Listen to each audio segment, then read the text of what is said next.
Hello बच्चों, कैसे हैं आप लोग। मैं इम्तियाज़ सर। मैं आज आपको बताऊंगा रुधिर एवं लसिका में अंतर। क्या बताऊंगा? रुधिर एवं लसिका में अंतर। ठीक। रुधिर एवं लसिका से आपको जितना डाउट है वो आज इस वीडियो में क्लियर हो जाएगा। आपको बताऊंगा सबसे पहले मैं कि रुधिर होता क्या है। उसके बाद आपको मैं बताऊंगा कि रुधिर के कार्य क्या हैं। इसके बाद रुधिर लसिका क्या है। उसके बाद लसिका के कार्य क्या हैं। और ये बहुत इम्पॉर्टेंट है, रुधिर और लसिका में अंतर, जो कि यूपी बोर्ड के परीक्षा में हर साल लगभग पूछा जाता है। तो आप लोग ध्यान से इस वीडियो को देखें और उसके बाद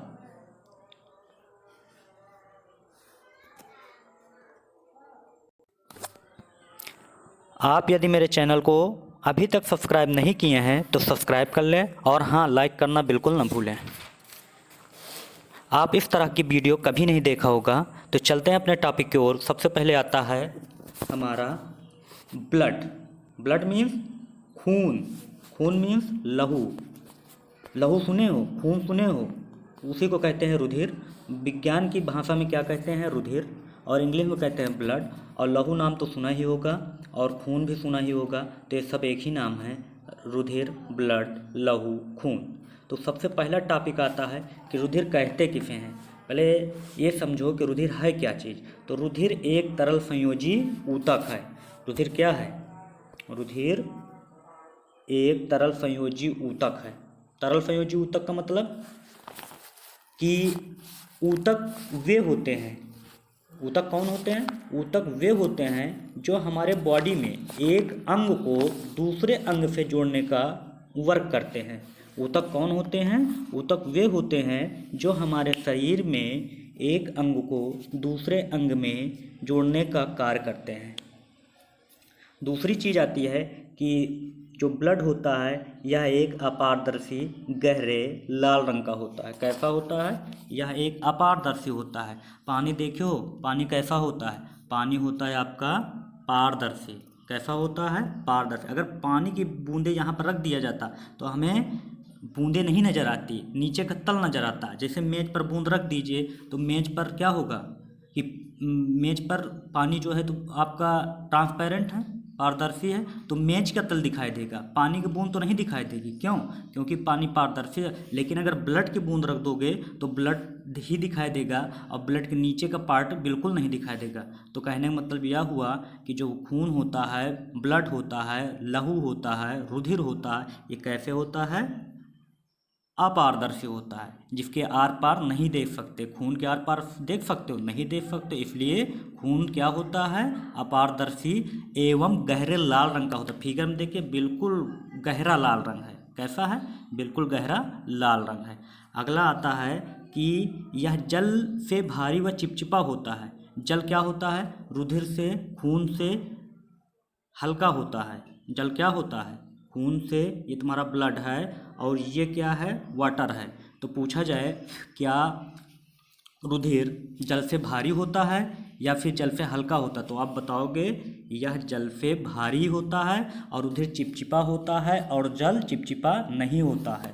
आप लोग रुधिर वगैरह देखे होंगे और हाथ से भी टच किए होंगे तो आपको चिपचिपा महसूस होता है। और क्या होगा? ये वाटर से भारी भी होता है। तो आप बताएंगे कि यह जल से भारी होता है। कौन होता है? रुधिर।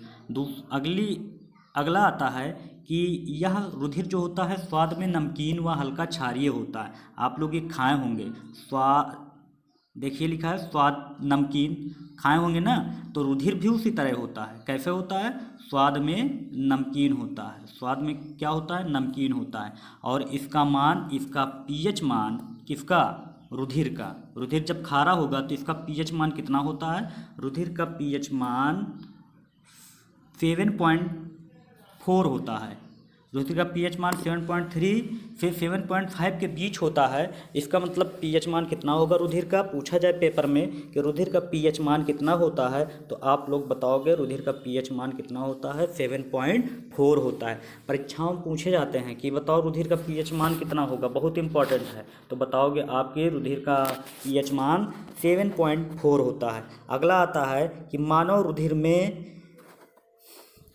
मानव शरीर में रुधिर की मात्रा जो होती है शरीर की लगभग 7 से 8% होती है। बॉडी के कितने परसेंट होती है? 7 से 8% होती है। जो आपका बॉडी होता है, बॉडी, उसका रुधिर कितने परसेंट होता है? उसका रुधिर होता है 7 से 8%। इसके बाद आता है कि एक सामान्य मनुष्य के, क्या चीज़? एक सामान्य मनुष्य के शरीर में कितना रुधिर पाया जाता है? तो रुधिर कितना पाया जाता है? 5 से 6 लीटर। कितना पाया जाता है? 5 से 6 लीटर। आगे फिर आता है कि महिला में रुधिर पुरुषों से कितना कम होता है? तो आधा लीटर कम होता है। कितना कम होता है? आधा लीटर कम होता है। ये है पुरुष और ये है महिला। ये कौन है? महिला है। इनका अगर 5 लीटर ब्लड है, इनमें कितने लीटर ब्लड है? अगर 5 लीटर ब्लड है तो इनके अंदर कितना होगा? आधा लीटर कम कर दीजिए 5 लीटर में, तो 4.5 लीटर होगा।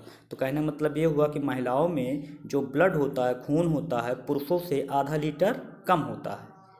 इसके बाद अगला आता है हमारा टॉपिक कि खून लाल रंग इसलिए दिखाई देता है। पूछा जाता है पेपर में, खून का रंग लाल क्यों होता है? तो बताओगे खून का रंग लाल इसलिए होता है क्योंकि इसमें क्या पाया जाता है? हीमोग्लोबिन पाया जाता है। क्या पाया जाता है? इसमें हीमोग्लोबिन पाया जाता है। ये हीमोग्लोबिन के कारण क्या होता है? मनुष्य का जो ब्लड होता है लाल होता है। अब आगे देखिए, आपका एक सरसरी नज़र में आपका रिवीजन होगा। और हाँ, यदि आप हमारे चैनल को सब्सक्राइब नहीं किए हैं तो हमारे चैनल को सब्सक्राइब कर लें। देखिए, नंबर 1 आपका रिवीजन करवा दे रहे हैं कि आप पेपर में कैसे लिखेंगे। तो पेपर में आप लिखोगे कि ब्लड, जो रुधिर होता है, ये क्या है? यह एक ब्लड है।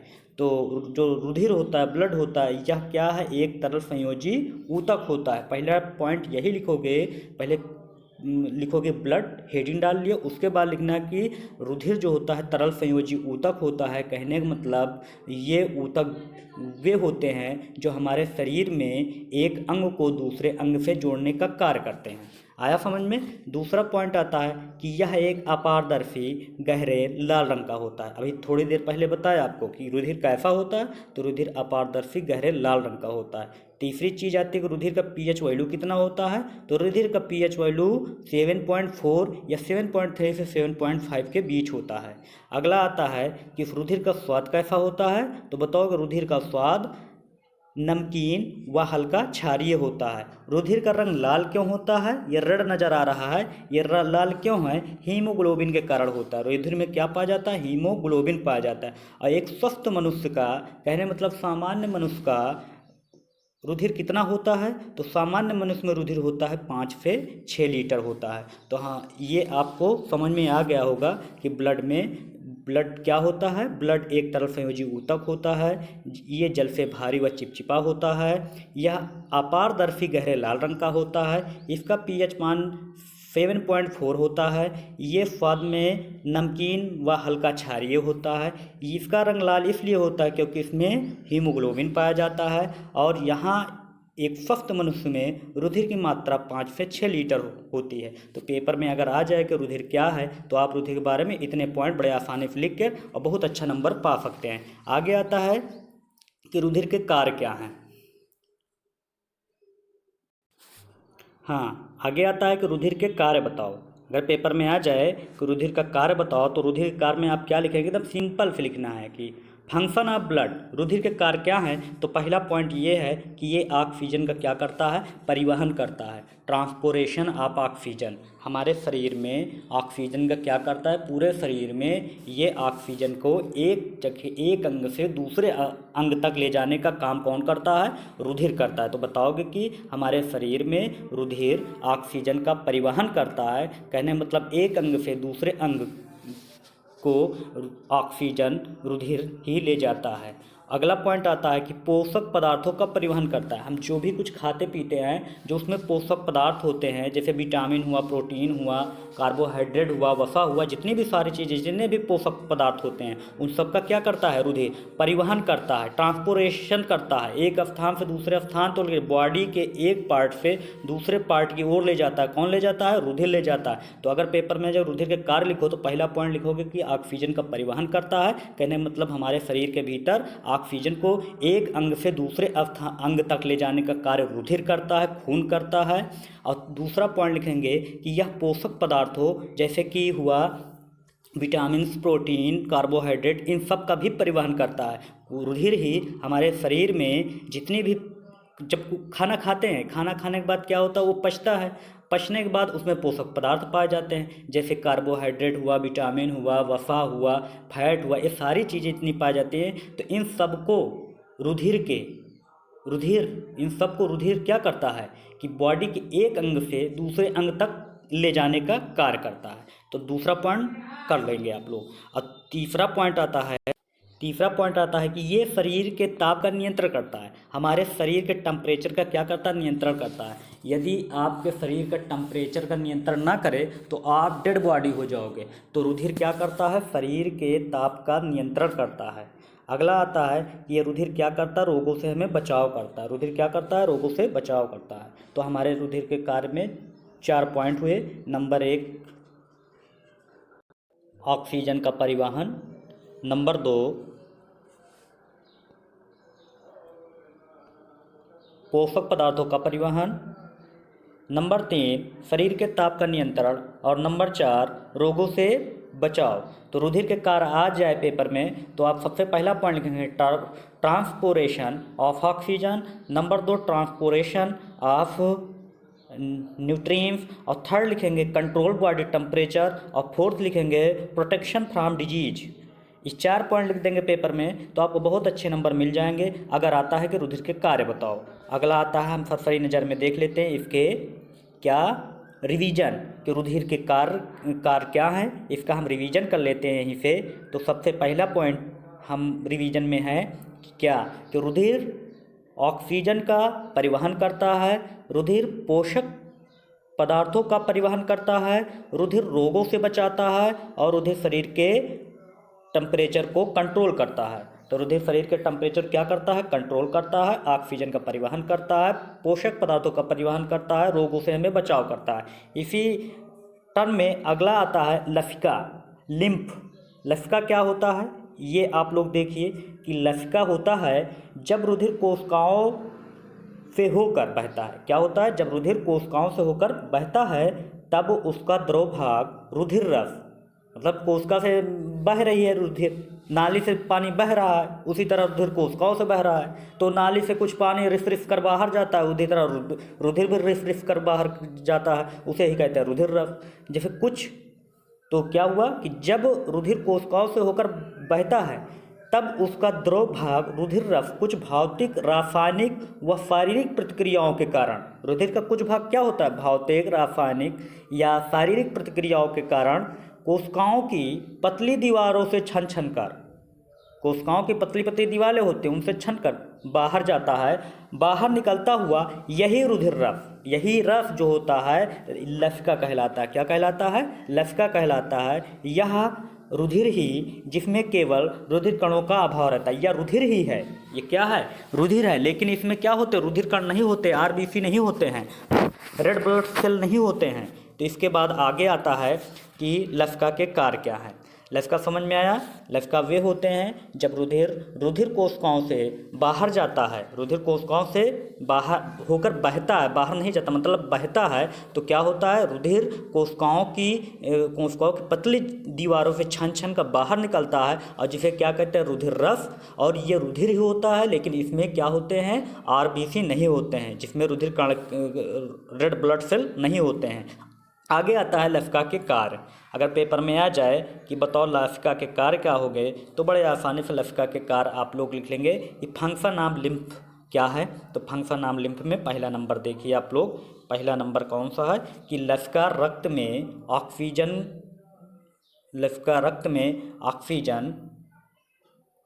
को लेकर शरीर के तंतुओं को पहुंचाता है और उनकी कार्बन डाइऑक्साइड को बाहर निकालने में सहायता करता है। तो लसिका क्या करता है, अपने ऊपर लोड कर लेता है किसको, ऑक्सीजन को, और कहाँ ले जाता है, शरीर के तंतु तक, और वहाँ से क्या लाद कर लाता है, कार्बन डाइऑक्साइड गैस। तो आप बताओगे कि लसिका के कार्य क्या है। तो लसिका का पहला कार्य है कि लसिका रक्त में से ऑक्सीजन लेकर शरीर के तंतुओं को पहुँचाता है और उनकी कार्बन डाइऑक्साइड CO2 को बाहर निकालने में सहायता करता है। दूसरा लिखोगे कि लसिका संक्रमण से सुरक्षा करता है, जो संक्रमण हो जाते हैं उससे क्या करता है, सुरक्षा करता है। लसिका में मौजूद लिम्फोसाइट्स रोगाणुओं को नष्ट कर संक्रमण से मनुष्य की सुरक्षा करता है। अगला पॉइंट आता है जो कि बहुत इंपॉर्टेंट है, ये बार बार पेपर में पूछा जाता है क्लास 10th में कि रुधिर तथा लसिका में अंतर बताओ। क्या बताओ? रुधिर तथा लसिका में अंतर बताओ। तो रुधिर तथा लसिका में अंतर बहुत ही सिंपल है, आप लोग इसको समझ लीजिए। इसके बाद अगर पेपर में आ जाएगा रुधिर और लसिका में अंतर बताओ तो अंतर कैसे लिखोगे, इस तरह आप लोग जैसे देख रहे हैं उसी तरह एक हेडिंग डालकर रुधिर एक तरफ लसिका एक तरफ लिखकर सबसे पहला पॉइंट लिख देंगे कि क्या लिखेंगे। पहला पॉइंट कि रुधिर जो होता है रंगहीन नहीं होता है, जैसे कि पानी होता वो रंगहीन होता है, वाटर रंगहीन होता है, कलरलेस होता है, लेकिन रुधिर जो होता है रंगहीन नहीं होता है, इसका रंग कैसा होता है? लाल होता है। ठीक। और लसिका जो होता है वाटर जैसे होता है, कहने मतलब रंगहीन होता है। तो पूछा जाए कि रुधिर तथा लसिका में अंतर क्या, तो कहोगे रुधिर लाल कलर का होता है तथा यह रंगहीन नहीं होता है, लसिका रंगहीन होता है, ये वाटर जैसे होता है, इसका कोई रंग नहीं होता लसिका का। नंबर 2 लिखोगे कि रुधिर में लाल रुधिर कणिकाओं की संख्या अधिक मात्रा में होती है। इसमें ये लाल रुधिर कणिकाएं, ये क्या है? लाल रुधिर कणिकाएं। देखो छोटे छोटे लाल लाल कलर के कण हैं, ये छोटे छोटे हैं। इसमें क्या होती हैं? लाल रुधिर कणिकाओं की संख्या RBC, इसको क्या कहते हैं? RBC, लाल रुधिर कणिकाएं। हिंदी में क्या कहते हैं? लाल रुधिर कणिकाएं। तो जो रुधिर होता है, ब्लड होता है, पूछा जाता है कि ये बताओ कि रुधिर में लाल रुधिर कणिकाओं की संख्या कितनी होती है, तो ज़्यादा होती है। किससे? लसिका से। और लसिका में क्या होता है? लाल रुधिर कणिकाओं की संख्या की मात्रा कम होती है। तीसरा पॉइंट आता है कि रुधिर में श्वेत रुधिर कणिकाओं की संख्या कम होती है। ये श्वेत रुधिर कणिकाएं हैं, इनकी मात्रा क्या होती है? रुधिर में कम होती है। और इसमें लसिका में क्या होता है कि लसिका में श्वेत रुधिर कणिकाओं की संख्या अधिक पाई जाती है। तो अगर पेपर में आ जाए तो ये 3 पॉइंट लिख दोगे। पहला, रुधिर रंगहीन नहीं होता है, इसका रंग लाल होता है। लसिका रंगहीन होता है, इसका कोई रंग नहीं होता है। इसके बाद आ जाए रुधिर में लाल रुधिर कणिकाओं की संख्या अधिक मात्रा में होती है और लसिका में लाल रुधिर कणिकाओं की संख्या कम मात्रा में होती है। रुधिर में श्वेत रुधिर कणिकाओं की संख्या कम मात्रा में होती है और लसिका में श्वेत रुधिर कणिकाओं की अधिक मात्रा में होती हैं। अगला आता है रुधिर में प्रोटीन की मात्रा अधिक होती है और लसिका में प्रोटीन की मात्रा कम होती है। तो पेपर्स में अगर आ जाएगा तो आप लोग बड़े आसानी से इतने पॉइंट लिख लेंगे। आगे आता है हमारा, हाँ, यहीं से हमारा वीडियो ख़त्म होता है। अगर पेपर में आपके आ जाए कि रुधिर क्या है, रुधिर के कार्य क्या हैं, लसिका क्या है, लसिका के कार्य क्या हैं, और जो बहुत ही इम्पॉर्टेंट है रुधिर एवं लसिका में अंतर, तो ये अगर आ जाए तो आप बड़े आसानी से इस वीडियो को देखकर समझ गए होंगे और लिख भी सकते हैं। इसके बाद हम आपको बता दें, अगर अभी तक आप मेरे चैनल को सब्सक्राइब नहीं किए हैं तो सब्सक्राइब कर लें, लाइक नहीं किए तो लाइक कर दें और शेयर कर दीजिए। इसके साथ मेरी वीडियो समाप्त होती है।